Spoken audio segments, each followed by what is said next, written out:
Hey vaping fellas! Today we got a slightly different angle. I set up my camera a little bit more forward so you can see me properly. Today we're going to take a look at the Mabillion. First things first. I'm a little bit sick, so if I cough here and there, it's, you know, everything with the sickness, and I hope you forgive me. Next thing, Professor Vapes actually shouted me out in his K-Vape video. Thanks for that, Prof. That means a lot to me, okay? If you're new in the YouTube game and you're just starting out, there is not really much people that you can turn to that will help you. And when I turned to Professor Vapes, you know, commented this and that, he actually replied to it. First things, I mean, with Grim Green and everything, yes, they replied to nearly every comment, but it's not that much, it's not that personal, you know. If he's on a rather small-ish subscriber base for a popular vape reviewer, and I think that kind of makes a little bit more personal, which I like. I just like it, and that means a lot to me. Thank you, Professor. Next thing, the JWell. I got this thing. This is what the last one I got in the store. I was so happy, but I don't got a box. I don't got spare parts. I only got what's here in my hand, and that might be a problem for you when we go into the close-ups, which will be in a second. But I can tell you what's in the box because I have watched other videos and, you know, kind of looked around a little bit on what is in there. Next thing on top of this is my Troll RDA, which is brand new. I actually bought it for the Dimitri box because this thing has an adjustable center pin.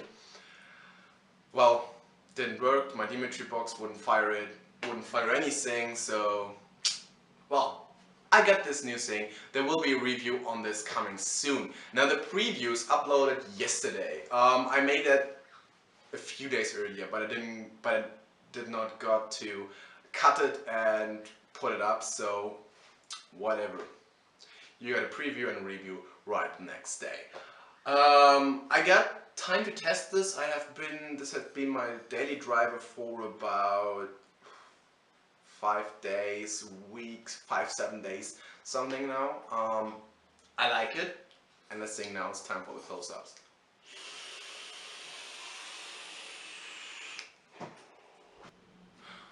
Okay, here we are up close with my Mabillion. Let's take it apart. First thing I'm going to do is pull off the bottom, which is the switch. And you will see two things I've done to this switch quite fast. And I will explain you why. Now I take my battery out, which is a Sony VTC5A. Put that away. Now I screw my Addy off. And the cool thing about this is you can unscrew the top cap as well. So we're going to do that as well. And now it looks like this. Now let's look at the parts individually. Let's look at the switch first. And I hope I can focus on that.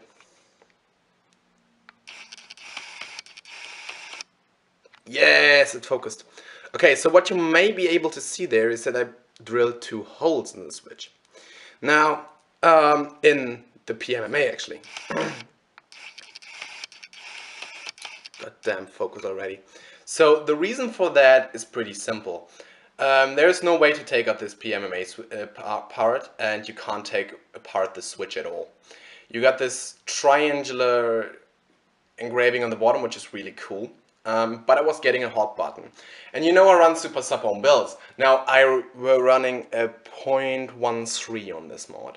The problem with that is that there might be some lightning or current jumping around in the switch, and that will oxidize your stainless steel, and that can leave burnt marks such as seen right here. You may be seeing that black in there.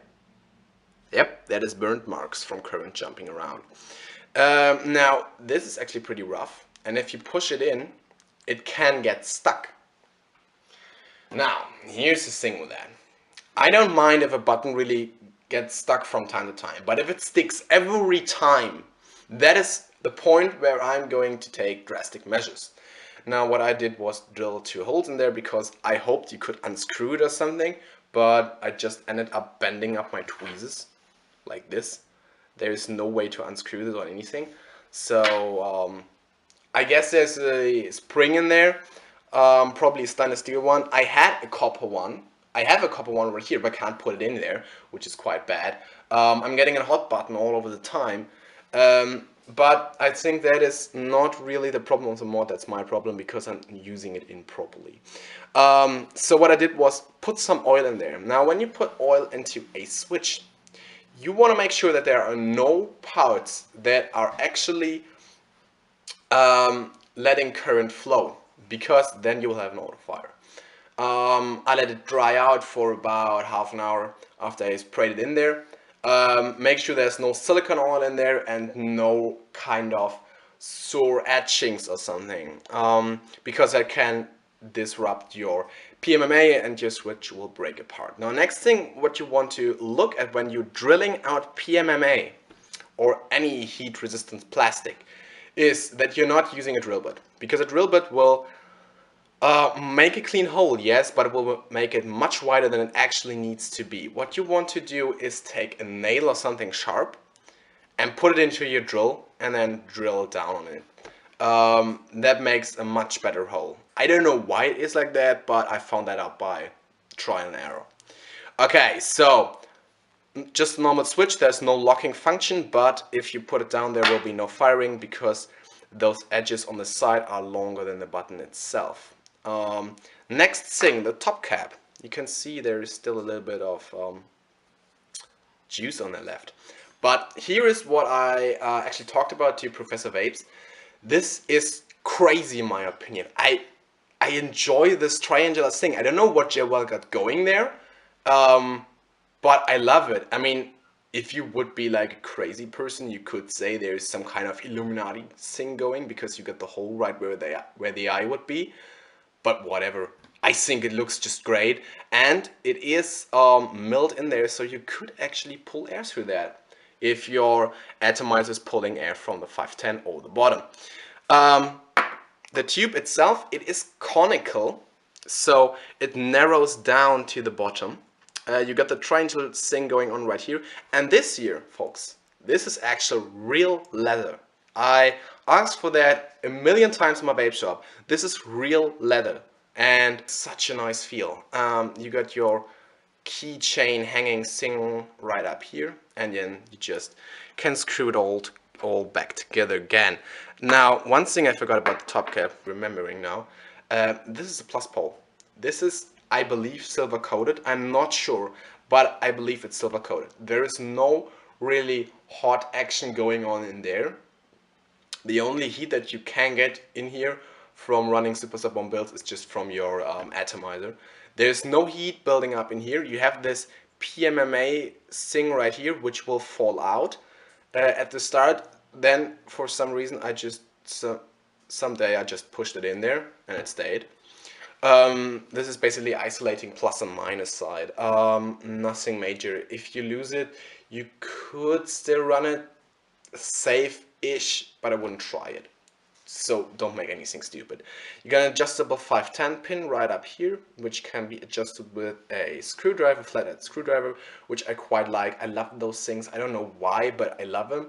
My Vamo had one of those things, and whenever I got one of those 510s, I just love them. And I'm not quite sure, but I think the center pin, the adjustable 510 center pin, is actually silver coated. Now, I said there was no box and there was no baggie or anything. In the bag you get like a screwdriver, a flathead one, and a couple of those plus poles, and I think a few of those screws. So if you break one or lose one, you can replace it. This thing will be going away as soon as, or no, it will not be going away. I obviously want to keep it, but this thing will be out of usage as soon as I get my new box mod, which I will be building myself. And that's it. So that's the top part. To screw it all back together, you just reverse the process. You know, screw in the top cap, just like this. You got your vent holes in here. And if I actually take this thing to my mouth and blow in there, there's plenty of air coming out of there. So you got emergency venting if you need to. Now I just take my 18650, plus pole up, goes in here, and now I screw back on my switch. And please note, with the oil, it changed a little bit, but it isn't as good as when I got it. When I got it, this thing was running so smooth. I thought I bought something for $1 million, but whatever. I misused it. And now we actually should have vapor. Something I noticed is that this is not reverse threaded, the 510 pin, so it can back out on you. However, let's not waste any time. I'm going to adjust this thing off camera, and I will see you in the FaceTime when we wrap it up. And I think I'm going to put back the camera a little bit because it is awkwardly close now. But however, let's do it. Let's go back to the FaceTime portion.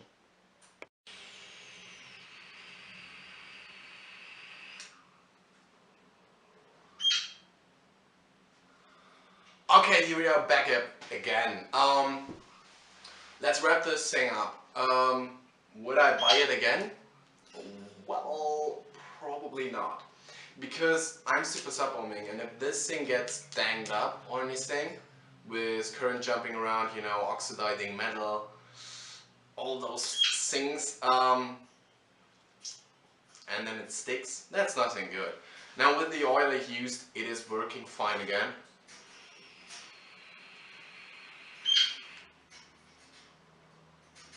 But for me, a big con is that you can't disassemble the switch. I would have loved to replace that spring with a copper one, because I got a copper one laying around, so why not use it? It's so restricting, and I think that's basically what this product is for. JWell always has made stuff for people that are more like normal vapors, for people that are more normal vapors, not really cloud chasers, flavor chasers, mainly for the flavor chaser. I mean, the JWell Duplex got incredible flavor, so maybe for the flavor chaser as well, and for the stealth vapor. So if you're running like a 0.3 on this, I think you won't be running into any problems. This thing works smooth, and I love it. Now the strangest thing, I don't know what they got going on, but I love the design. Me and Professor Vapes were talking about this on a video about the JWell Passy, I think it's called. I don't know what it is with JWell, but they got their designs down. It looks incredible. I mean, this is not really MacMod, this is a little piece of art. With the engraving on the top, it's incredible. The triangle on the bottom, I just love it. But one thing I've noticed is that there are JWell Mabillions running around which don't have these triangle things. They have like just grooves going from the inside out. I don't know whether this is something they edited in later products or something, and this is just a really old version of it. But I think it doesn't look half as dope as this looks. I don't know why, it just looks so good. So overall, should you buy it if you are a normal vapor, you know, and you're not running too crazy sub-ohm builds, which is something new on my channel, I guess. Yes, you should buy it. It's great. It is great. There's nothing bad about this thing. I don't know what it is, but they made a perfect MacMod. As a beginner, I wouldn't recommend it though, because there is no voltage display or anything, as my hammer had right here, where you could see the voltage. I actually took that voltage meter out. It's going in my new box mod. So you're not really knowing when your batteries are empty. I mean, you feel it quite strong. I can feel the battery sagging off. I can feel that. But if you're maybe new vapor, you might not feel that. Next thing, when you get this, the spring is quite stiff, so that needs to wear in. But I like that because if it needs to wear in, that means it's not, you know, breaking anytime soon on you because it's very strong. This thing with hanging it like this from maybe your belt or something, for some people that might appeal. For me, it's definitely not. I always keep it in a pouch in my jacket. And because there's no locking feature on the bottom, as a newbie, you don't really want that. You want to have your switch locked, because I always take my battery out and then I always run around with two BTCs, put them in the side pockets and this one in the inner pocket, because I'm in constant fear of those things shorting out or draining out or something, because they are auto firing all the way. The pressure point on the switch is nice. Sometimes you don't hit it on the first try. I don't know why it is. That just sometimes, from time to time, that might be me, okay? That might be me. But if you get to know this thing a little better, it is your mod, and I really mean that. So let's take a hit, and then we sum it up.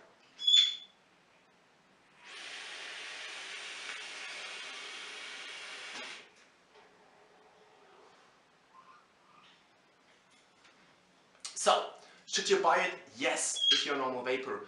Oh, one thing I forgot. Volt drop is minimal. Volt drop is really minimal. You can see that. I can take short drags and still produce good clouds with a 0.15 build in here. So, should you buy it? Yes, it is a perfect Mac mod if you're a normal vapor. Not as a newbie. Please, as a newbie, don't purchase Mac mods. Review for the Voltov Patrol is coming, and apart from that, I got nothing much more to say except for, if you liked it, please leave a like and comment and tell me what you think about this thing. Is it just gimmicky or it's cool? And if you would subscribe, that would be great and make my day. Thank you for watching.